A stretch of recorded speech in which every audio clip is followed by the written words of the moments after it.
back. We have to. Jonathan? Yes, Shep, the extraordinary thing is as well, you're looking at him there, either he's wearing a pair of shorts or he's lost his pants as well, the guy who was on the back of that truck.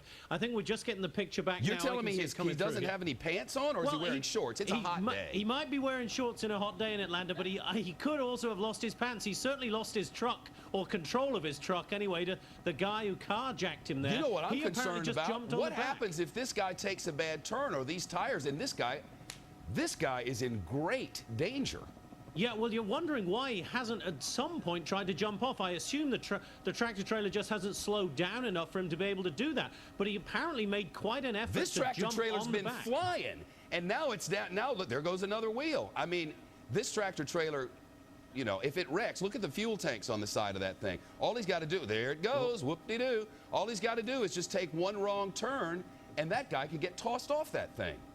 Yeah, you would think as well, the way those tires are wearing through right now, Shep, that this cannot go on very much longer. I mean, he's keeping his speed up right now, but there's a limit to how long he can go at that speed. You know, on it those looks rims. like, Jonathan, the front fender's on the ground. Yeah, really, it does. I mean, you would think it has to come to a close very soon, and that guy on the back is going to be very grateful when it does, you would imagine. But, you know, I have information from our local station, Fox 5 in Atlanta, and let me tell you something. They're good. It's a very good station with an excellent reputation, and I'm sure they're right. But it's strange to me that the man who owns the truck is hiding his face from the helicopters and the police. I mean, the man sitting on the back is hiding his face. That may be because stuff's coming up at him off the road, and there's probably a very bad smell that Jessica mentions from the burning tires and all the rest. So it's just a little weird. You know, John? Yeah, there certainly is a little, but there are so many weird things about this particular chase, as you said at the top, Shep. I mean, what he is doing there, why he jumped on the back, how he thought he could get his truck back from the guy who is now driving it. I mean, it's all a bit of a mystery right now, and we clearly don't know any of the details as to how this began, other than, according to the cops and according to Fox 5 down there, it was a carjacking, and the guy is the owner, and he jumped on the back. Well, think of the predicament that the police are in. They'd like to stop this, but they got to worry about the man who is clearly, if all of our information is correct, an absolutely innocent victim, and his life is in the balance on the back of this truck. I mean, the cops are in a horrible position. Yeah, very difficult for them. I mean, they clearly, it seems, use spike strips because of the way those tires have ripped apart. So they have taken some action. Drop the banner, please. We need to be able to see that cop car coming up on the left. There we go. Go ahead. He's coming up very close to him there, but clearly with a tractor trailer that size, you can't try the pit maneuver, or at least I would think it would be extremely dangerous. You couldn't do it anyway because you got a man on the back of the thing, and apparently an innocent man. So let's listen to the chopper, John. Maintaining a distance, keeping their vehicles back to be safe as a precaution. We have once in a while we have seen a police vehicle pull up alongside. This truck is falling apart. The cab, but they are being very cautious as they continue to pursue this vehicle southbound here on I-75. That's the chopper reporter for Fox 5 in Atlanta, WAGA, our station there. And you know, we don't see it. They have so many weaving interstates in Atlanta, but you don't see a lot of these things. You know, it's not like Los Angeles where another day another car chase. Atlanta's, that's not how it is. But not only do they have a car chase, they have a semi chase with a semi falling apart and a man on the back. That individual on the back of the truck, that they are not doing those types of moves, not trying to put down spikes, which could result in a very jerky, fast stop. So they are simply taking the precautionary measure of going at a slow pace. Well, if they didn't put down spike strips, how in the world has he lost 3 wheels? That's what I wonder. Clear traffic out ahead of slowing down a lot, Shep. But most of the chase vehicles have maintained a safe distance behind the truck here. Right now, it looks like the truck is really crawling to almost a stop now, right in the middle of I-75. Almost on a stop down. Now what's going to happen? I mean, the truck can go no mo. It's falling apart. And now the man is on the back, still covering his face. Police are clearly going to be able to surround this thing. It looks like he's about out of go juice. You know, so what now? Is this guy armed who carjacked this poor truck owner? I mean, you just don't know. Does truck owner jump? Indeed, he does. Oh, my goodness. Good grief. Are you kidding me? Now what? Now the cops, I guess, can do whatever they want. It does indeed. Deidre, one thing we did not know is how much fuel was on board this vehicle at the time that this chase began. It is a possibility that the vehicle is running out of gas, or simply that all that mileage on those rims instead of tires has really just brought this vehicle to Well, I tell you, the judges in our studio have given him an 8.9 for that jump. That was on the Olympic scale. He got an 8.9 for the jump. And he did get up and walk away after he jumped off the truck, so hopefully he will be okay. But again, these he looked okay. I mean, he walked off pretty good. That was an impressive jump and flop. I mean, they are still giving. I remember the Fosby flop. Was it Fosby? Fosberg flop. He was a pole vaulter. On the northbound side, there are still cars coming northbound, so they want to take every precaution to make sure that no one is in harm's way as this individual continues. Man, you wonder what this guy's going to be charged with, don't you? I mean, think of it. And look at the what's leaving in the road there. Clearly, the tires, the wheels on this thing are tearing the road up. They're going to have to do major road repair, you would think. I mean, look at it. Now he is done.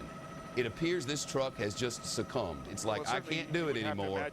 Sir, get out of me and give me back to the man who used to treat me properly. Of the possibility of shots fired probably led to them taking every single precaution Shots fired. See, I didn't know that. The vehicle has now come to a complete stop here on the interstate.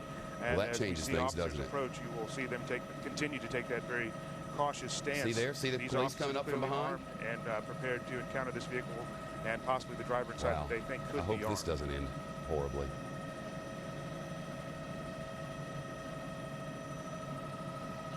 Oof. Well, clearly, shots fired. There's the possibility of shots fired, according to the chopper reporter. Apparently, if you're just tuning in, somebody carjacked a man who just, from this truck, the man just jumped off the back of the truck. The wheels have fallen off the truck. The truck has now just won't go anymore. It would appear that the police from two different agencies, you see different clothing. With their demands right now. Hello, knocking on the window. Please come out. We have lots of guns on you. Police helicopters. Now is the time to give it up. Patrol vehicle, helicopter, man, y'all just put stuff on the screen, gets in the way. Now they're breaking the window. The man out of the car or out of the cab of the vehicle, and let's put it somewhere else. Has not complied with those demands. Right now, they are. Again, our thanks to Fox 5 in Atlanta. We've taken the courtesy to them down because we want you to be able to see this. But Fox 5 in Atlanta, big love, thank you. This is something else. Man has carjacked truck with man in back. Now they're having to break the windows to get him out of the truck. 10 people with guns on you, and you make them break the windows. Are you kidding me? I can't wait to find out what this man is on. What drugs have taken him over? What demons have possessed him? And Deidre, you can see there 15 cops around him. Weapons drawn. Sir, it's over. Get out. We have other news. And if I knew everybody wants to see the end of this, and so do I, so we will. Luckily, we have 24 hours of the news day. But right after this, astounding developments in Washington. Arlen Specter has accused the right wing of the Republican Party of hijacking the party, saying, I cannot win in the state of Pennsylvania. Republicans are not winning across the nation because the right wing tried to, quote, purify the Republican Party. Now, here we go. We'll get to all that in a minute, but you don't want to miss it. And the swine flu is spreading like wildfire now. Hundreds of New York City school children. Hundreds of school children have it. And here this guy is. Well, you know, I have a lot of police officer friends who tell me that there's a strength that comes with certain drugs. And that guy just had a half dozen cops on his back, and they had a hard time bringing him down. Man alive. They were able to bring that man down on the ground. So I bet he has a very unhappy next few hours. Just a guess. And we also watched, as we mentioned a few moments ago, there was that man that we believe to have been the owner of the truck actually riding along on the back in a precarious position. We saw him jump off the vehicle as the vehicle slowed about a quarter-mile back, and we do believe that individual is in police custody right now as well. They'll simply want to get as much information they can from him, but this chase now ending here with the truck stopping and the troopers getting that individual finally to come out of that vehicle, but he did resist to the very end here. Well, there you have it. He certainly did resist. So you know how it goes. As the story is developing, you get all kinds of different stories, but we think we have it pretty right. All of our folks down in Atlanta and here in New York and across the country will be checking on this, and we'll give you all the details. But as I mentioned, there are two enormous stories that will affect the entire nation. Look at this. I guess it's our belief that this is the victim of the carjacking. Now they're doing a little treatment on him. Man, can you imagine what this man has been through? Not only did some huge guy come steal his truck, but he was left. Oh, is that an injured police officer? Oh my! And now he's injured a police officer. It's going to be a very bad rest of life. But we got two enormous stories I got to get to. There you go, Atlanta. Don't miss.